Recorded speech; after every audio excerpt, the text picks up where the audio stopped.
Dreams address থেকে সকলকে প্রীতি শুভেচ্ছা আর অভিনন্দন জানিয়ে শুরু করছি আজকের এপিসোড। প্রশ্ন: চালতার কোন অংশ আমরা খাই?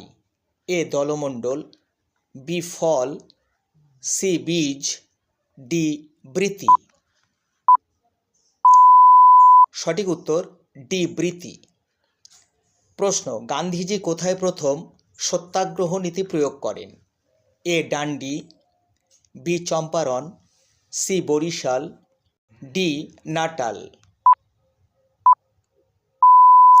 সঠিক উত্তর বি চম্পারণ। প্রশ্ন: গ্র্যান্ড স্লাম কথাটি কোন খেলার সঙ্গে যুক্ত? এ টেনিস, বি দাবা, সি ফুটবল, ডি ব্রিজ।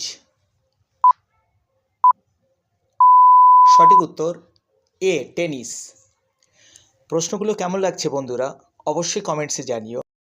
প্রশ্ন: কানহা ন্যাশনাল পার্ক ভারতের কোন রাজ্যে অবস্থিত? A Karnataka, B Rajasthan, C Chhattisgarh, D Madhya Pradesh. সঠিক উত্তর ডি মধ্যপ্রদেশ। প্রশ্ন: ত্রিস্তর পঞ্চায়েত ব্যবস্থায় সবথেকে নিচের স্তরে কোনটি আছে? এ পৌরসভা, বি পঞ্চায়েত সমিতি, সি জেলা পরিষদ, ডি গ্রাম পঞ্চায়েত। সঠিক উত্তর ডি গ্রাম পঞ্চায়েত।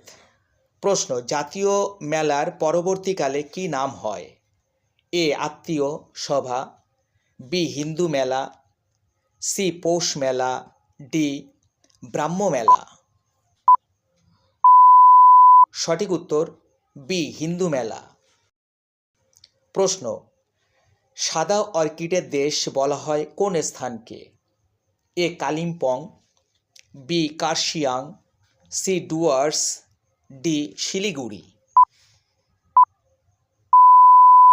সঠিক উত্তর বি কার্শিয়াং। যারা এখনও আমার চ্যানেলটিকে সাবস্ক্রাইব করনি অবশ্যই সাবস্ক্রাইব করবে এবং চ্যানেলের ভিডিওগুলিকে লাইক কমেন্ট শেয়ার করবে অবশ্যই। প্রশ্ন: বিজয়নগর রাজ্য কোন নদীর তীরে অবস্থিত ছিল? A Krishna, B Godavari, C Kaveri, D Tungabhadra. সঠিক উত্তর তুঙ্গভদ্রা। প্রশ্ন: কে আইনে আকবরী রচনা করেন? A Abul Fazl, B Badauni, C Faizi, D Gulbadan Begum. সঠিক উত্তর এ আবুল ফজল। আজ আর নয়, সকলকে অসংখ্য ধন্যবাদ।